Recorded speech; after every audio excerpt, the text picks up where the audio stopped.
Yang ketujuh, kuasai IKN. Sudah, ibu kota negara baru.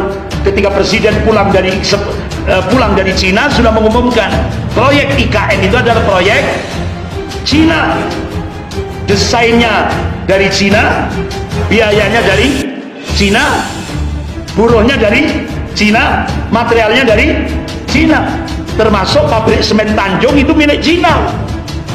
Itu untuk pembangunan IKN. Sudah. Kemudian kuasai fisik. Ternyata bapak-bapak, ini bukan rahasia lagi, 80% tanah se-Indonesia sudah dikuasai Cina. 80% tanah se-Indonesia sudah dikuasai Cina. Gak usah jauh-jauh, Malang saja. Coba di mana itu Koreken Angrok itu ada Citra ya, Citraland ya, Citraland. Berapa yang dikuasai Cina? Hampir 250 hektar. Belum tidak, belum yang lain-lain. Ini Malang saja. Seluruh Indonesia, 80% tanah se-Indonesia sudah dikuasai Cina. Pribumi dikasih 20%. Kemudian bentuk pemerintahan boneka. Yang kedelapan, aksi soft aggression. Jadi secara lunak, agresi secara lunak, yaitu kuasai ekonomi, politik, pertahanan. Sudah. Amandemen undang-undang dasar yang berhaluan pro komunis. Sudah. Kalau kepingin tahu, buka nanti di rumah, ketik Google visi misi Jenang Abang. Paham ya Jenang Abang? Nanti jangan ngantuk Pak. Nanti kalau di rumah diketik visi misi Jenang Abang juga ketemu Pak. Paham nggak Jenang Abang? Paham. Partai Merah, visi misi nyata. Yang terakhir ini Pak, ini yang diungkap hasil riset daripada dua pakar intelijen dunia, Peter Warren dan August Cole. Apa? Indonesia akan disubkan jadi koloni. Sehingga akhirnya prediksi dua pakar intelijen dunia ini diprediksi 2030 sudah tidak ada lagi Indonesia. Yang ada adalah Cina. Bahkan yang komentari ini bukan saya Pak, dua mantan Panglima TNI, yaitu Jenderal Purnawirawan Djoko Santoso, sudah meninggal beliau, Allahumma yarham. Kemudian Jenderal Purnawirawan Gatot Nurmantio. Kata beliau mengomentari dua pakar intelijen dunia ini, bisa lebih cepat dari tahun 2030, bisa lebih awal dari itu. Dan yang dikhawatirkan oleh ulama-ulama kita, tokoh-tokoh nasional, tidak menutup kemungkinan Cina setelah menguasai Indonesia, umat Islam akan dijadikan seperti Tibet atau Uighur di Xinjiang, Cina. Nasib. Bapak-bapak, ibu-ibu yang dimuliakan Allah, ini yang tadi sudah saya sampaikan, hasil riset daripada dua pakar intelijen dunia yang digerakkan oleh mafia Taiwan dan Partai Komunis Cina. Nah sekarang ini yang agak nggak apa-apa, saya tambahin rotok senep Pak, rotok senep nggak apa-apa, ini rotok senep ini agak berat ini, yaitu info A1 dari Mayor Jenderal TNI Hartomo, ex Kepala BAIS, Kepala Badan Intelijen Strategis Angkatan Darat. Jadi ternyata Angkatan Kelima sudah dibangkitkan kembali. Kalau dulu jaya-jaya PKI Angkatan Kelima itu petani dan buruh.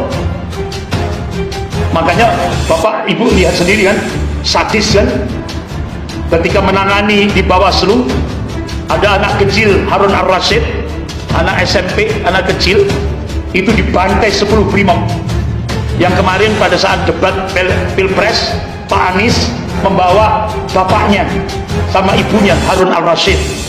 Itu anak kecil umur 15 dibantai 10 brimob, dihantam dengan popor senjata kepalanya sampai hancur, tempurungnya sudah lunak, dikepuk dengan balok, ditendang, diinjak-injak, kemudian dilempar di sebuah selokan yang penuh lumpur. Akhirnya relawan begitu mengangkat, kepalanya itu sudah lunak semua Pak, tempurungnya sudah hancur.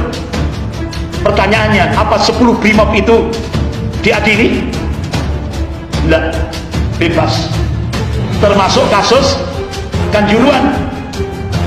Apakah brimobnya diadili? di sidang pengadilan yang salah brimobnya atau angin? Angin. Sehingga sekarang aparat sibuk nangkap angin. Kalau angin berhasil ditangkap, nanti di sidang baru angin akan dipenjara. Bisakah itu terjadi? Impossible. Bebas. Berapa di Kanjuruhan yang korbannya? Ratusan. Ini. Yang kedua, pembentukan Satuan Pembantai Umat Islam. Ini sudah ada proposalnya 2001. Korbannya banyak. Kalau dulu dilakukan Jenderal Ali Murtopo, sekarang oleh Densus 88. Berapa banyak korban umat Islam yang dibantai, yang salah tembak. Kemudian yang keempat, yang diinformasikan oleh mantan Kepala BAIS Mayor Jenderal TNI Hartono, impor senjata yang terbongkar oleh BAIS sepanjang 2016 sampai 2019. Itu beberapa kali Polri mengimpor ratusan ribu senjata-senjata berat yang semuanya di cover Brimob, sampai akhirnya disita oleh Panglima TNI Jenderal Gatot Nurmantio, ya kan? Tapi ternyata Pak Gatot Nurmantio langsung di jail sebelum pensiun, dicopot jadi jabatan Panglima. Karena apa? Gerakan nobar nonton bareng film G30S PKI termasuk penyitaan ini tadi, sehingga akhirnya senjata yang disita balik lagi ke Brimob. Kemudian yang kelima, tewasnya Komandan Tentara Merah di sebuah apartemen di Jakarta bulan November 2018 karena overdosis. Yang keenam, Tentara Merah dan Brimob menjadi sosok angkatan kelima. Yang ketujuh, TNI sudah dikerdilkan, dimutilasi, dilemahkan. Kemudian yang kedelapan, TNI telah berhasil dikebiri dan dimutilasi. Kemudian yang kesembilan, ternyata bangkitlah laskar-laskar Islam. Ada laskar jihad yang dipimpin oleh Ustaz Ja'far Umar Thalib Allahyarham. Tapi kemudian setelah peristiwa Poso, Ambon dan Poso selesai, dibubarkan. Tinggal FPI. Laskar FPI, Cina perintah bubarkan FPI. Sehingga akhirnya ternyata yang membubarkan laskar FPI, sudah tahu semuanya kan?